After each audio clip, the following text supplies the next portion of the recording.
আজকে আমার সবচেয়ে দুঃখজনক হলো সত্য, এই মক্তব আমাদের ঐতিহ্য ছিল। আমরা ছোটবেলা মক্তবে শিখেছি, আমরা ছোটবেলা মক্তবে যা শিখেছি, ছোটবেলা আমরা শিখেছি, আমরা যে যা শিখেছি এখনো পর্যন্ত আমাদের মাথায় গেঁথে আছে।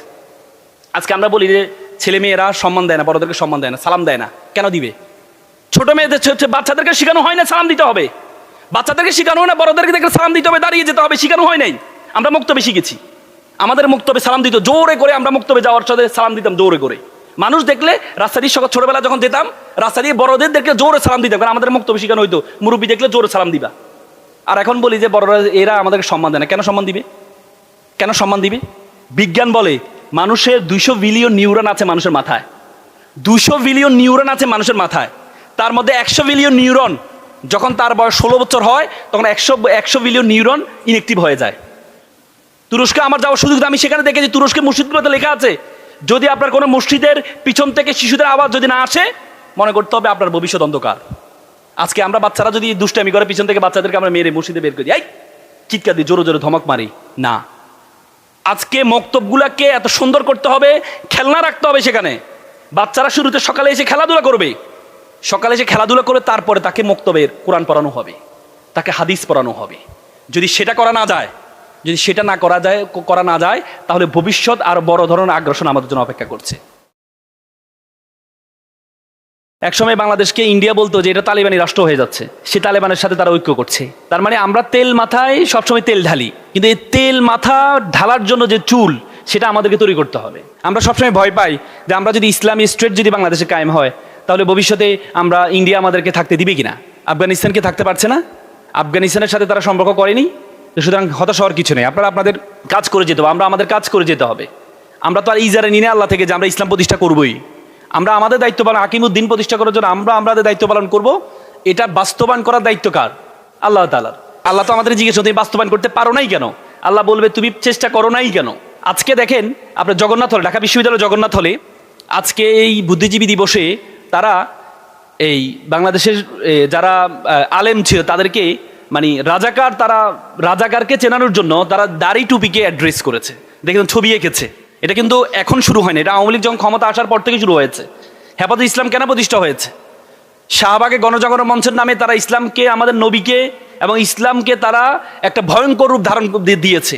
তখনই কিন্তু ইসলাম প্রিয় মানুষ হেফাজতে ইসলাম প্রতিষ্ঠা করেছে। আজকে সেম কাজটা শুরু হয়েছে। আমরা বলেছি কথিত স্বৈরশাসক চলে গিয়েছে, স্বৈরশাসক চলে গেছে, কিন্তু নতুন স্বৈরশাসকের উদ্ভব হচ্ছে। না হলে দেখেন, আপনি দেখেন রাজাকারের দিকে যদি আপনি তাকান, রাজাকার ছিল একটা মিনি বাহিনী, একটা মিনি সামরিক বাহিনী।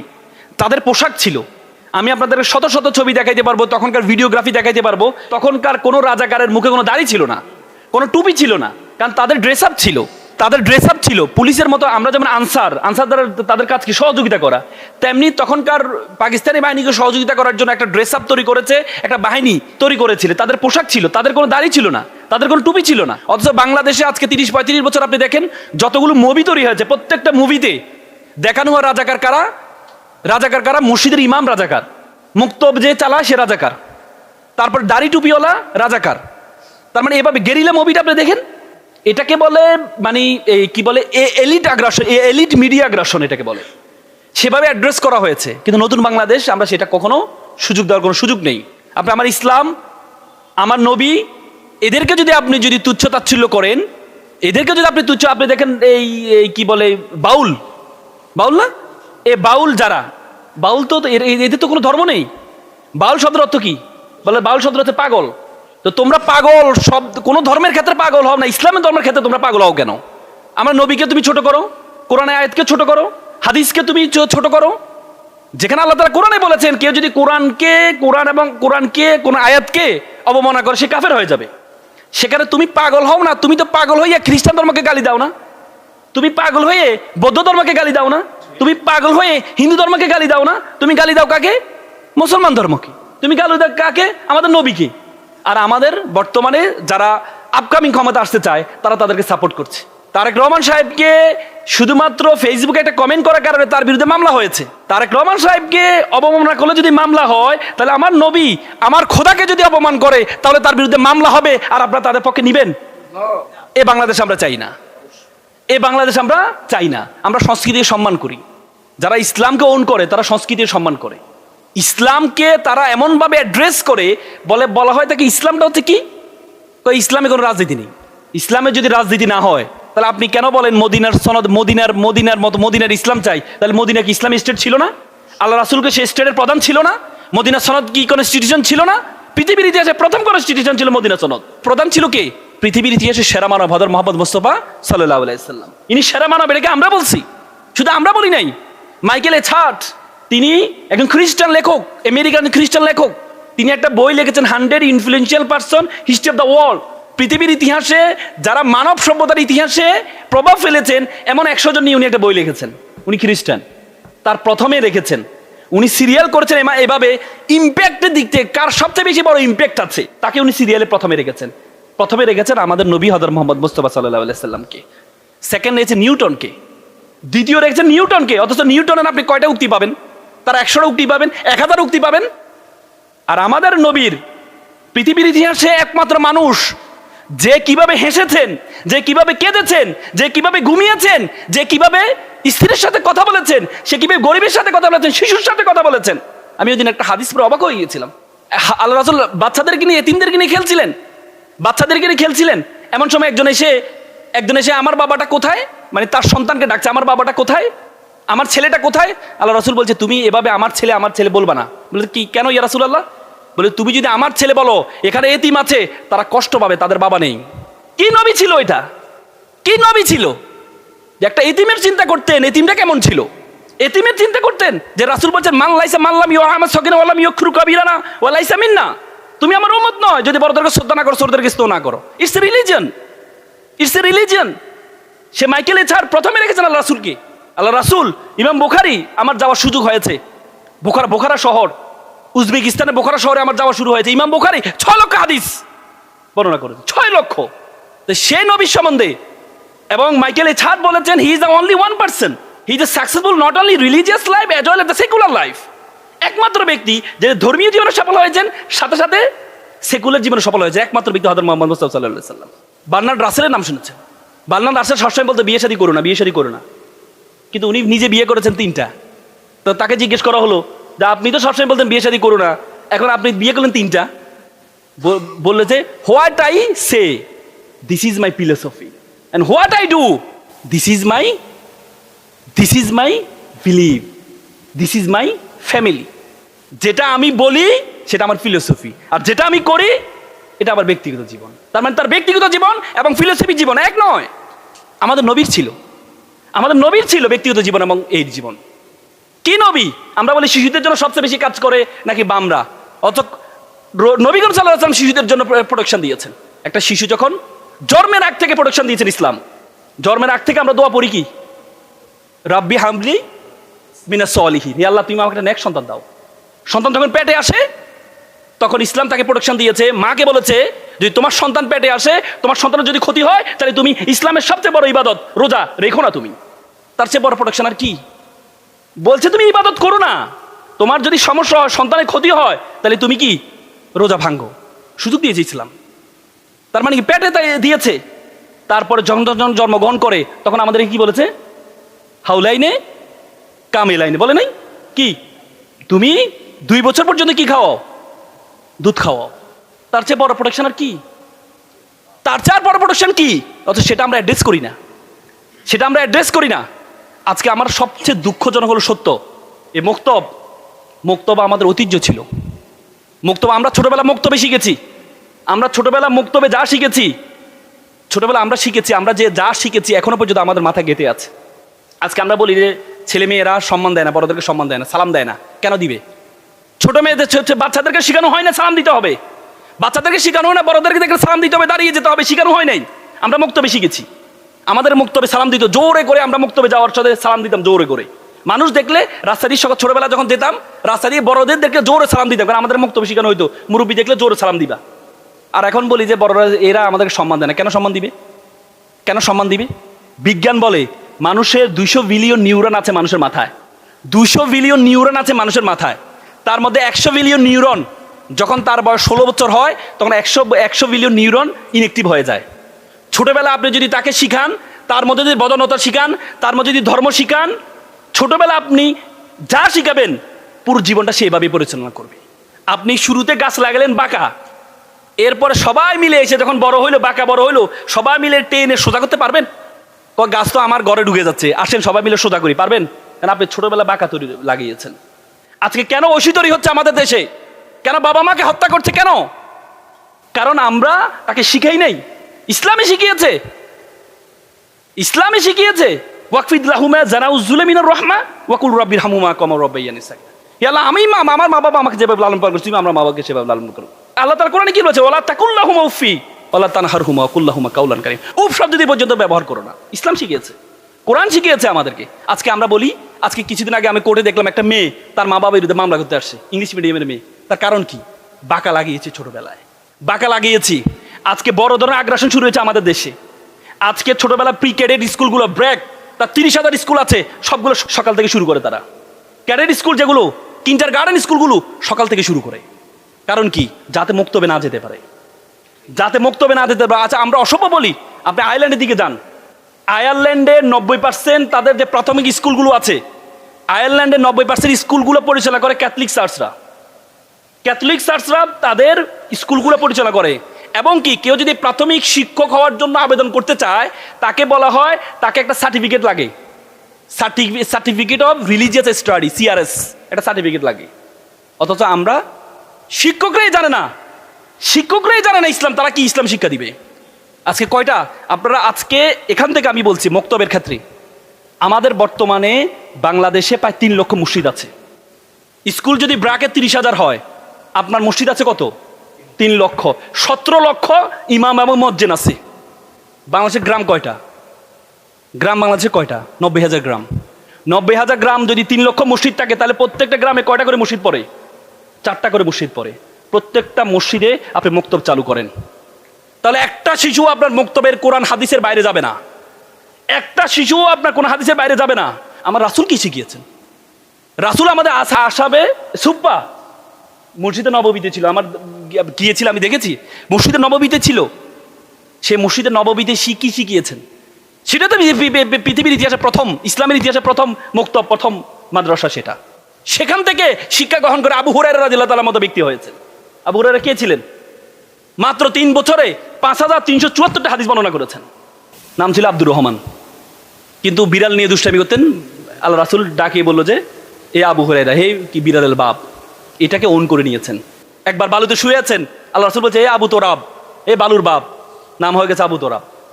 আবু হুরায়রা সবচেয়ে বেশি 800 রাবি তার থেকে হাদিস বর্ণনা করেছেন, আবু হুরায়রা থেকে 800। কোথায় থেকে? মক্তব থেকে। অথচ আমরা এই মসজিদগুলোকে কাজে লাগাই না। আজকে আমরা মসজিদকে একটা ভীতকর অবস্থা। আজকে এখানে আপনাদেরও দায় আছে, আমাদের সহ দায় আছে। দায়টা হচ্ছে আমরা বাচ্চাদেরকে লাঠি দিয়ে কন্ট্রোল করতে চাই। আমরা মক্তবে বড় একটা লাঠি নিয়ে হাতে থাকি না। আচ্ছা, কিন্ডার গার্ডেনগুলো যান, প্লে যে স্কুলগুলা, তারা কি সেখানে খেলনা দিয়ে বাচ্চাদেরকে আকৃষ্ট করে, আসো এসে খেলা, এখানে খেলার সুযোগ আছে। আপনি সে বাচ্চাদেরকে সে আনন্দ। মক্তবের পাশাপাশি, মসজিদের পাশাপাশি আমরা মসজিদের বারান্দায় পড়াই। কেন রে ভাই? নামাজ যদি আপনার এসির মধ্যে পড়ানো হয়, তাহলে বাচ্চাদেরকে কেন আপনি বারান্দা পড়াবেন? কেন আপনি বারান্দা পড়াবেন? তার মানে বাচ্চাদের আপনি গুরুত্ব দিচ্ছেন না। তুরস্কে আমার যাওয়ার সুযোগ, আমি সেখানে দেখেছি তুরস্কের মসজিদগুলোতে লেখা আছে, যদি আপনার কোনো মসজিদের পিছন থেকে শিশুদের আওয়াজ যদি না আসে, মনে করতে হবে আপনার ভবিষ্যৎ অন্ধকার। আজকে আমরা বাচ্চারা যদি দুষ্টামি করে, পিছন থেকে বাচ্চাদেরকে আমরা মেরে মসজিদে বের করি, এই চিৎকার দিয়ে জোরে জোরে ধমক মারি না। আজকে মক্তবগুলাকে এত সুন্দর করতে হবে, খেলনা রাখতে হবে সেখানে। বাচ্চারা শুরুতে সকালে এসে খেলাধুলা করবে, সকালে এসে খেলাধুলা করে তারপরে তাকে মক্তবের কোরআন পড়ানো হবে, তাকে হাদিস পড়ানো হবে। যদি সেটা করা না যায়, যদি সেটা না করা যায়, তাহলে ভবিষ্যৎ আর বড় ধরনের আগ্রাসন আমাদের জন্য অপেক্ষা করছে।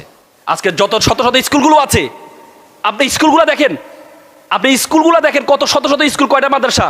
আপনি মাদ্রাসা দিয়ে সবসময় কোনো হাদিস শিখাতে চান কেন? আপনাকে মক্তব দিয়ে শুরু করতে হবে।